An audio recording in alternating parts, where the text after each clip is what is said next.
Cette menace, nous devons l'affronter, et je suis convaincu que nous ne pourrons l'affronter qu'en étant groupés, qu'en étant solidaires et en étant au service de nos habitants.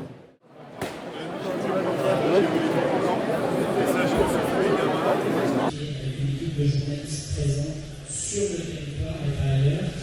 Je salue toute l'équipe d'ailleurs qui est là, sous la houlette de Stéphane Béron. Je salue également la force commerciale. Il y a une erreur fondamentale qui a été faite par le président Hollande puis le président Macron, c'est le non-cumul des mandats, et moi je le vis pleinement. On a aujourd'hui des députés complètement hors sol, qui ne connaissent pas leur territoire. Avant, vous aviez 70% de députés qui étaient députés maires, donc quand ils parlaient d'un sujet, qu'il soit de droite ou de gauche, ils connaissaient le sujet. Maintenant, vous avez des gens qui deviennent députés du jour au lendemain et qui ne savent pas ce qu'est un arrêté municipal, donc ça ne peut pas marcher.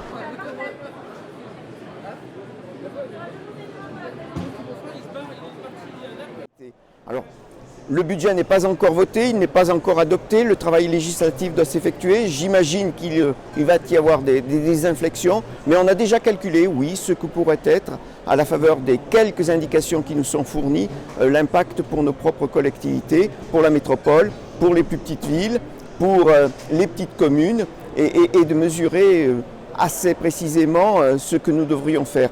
Alors nous sommes inquiets, je vous l'ai dit tout à l'heure, bien sûr. J'espère que le travail législatif permettra d'apporter quelques corrections, mais nous attendons.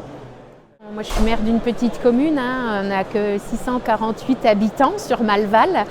C'est vrai que on attend, on ne sait pas du tout comment on peut se projeter. On sait que les dotations vont être à la baisse. On ne nous dit pas quelle baisse on va avoir.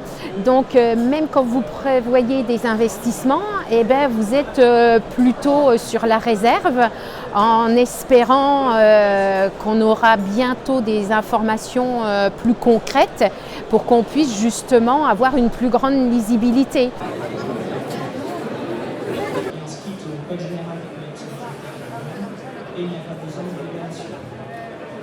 La démarche.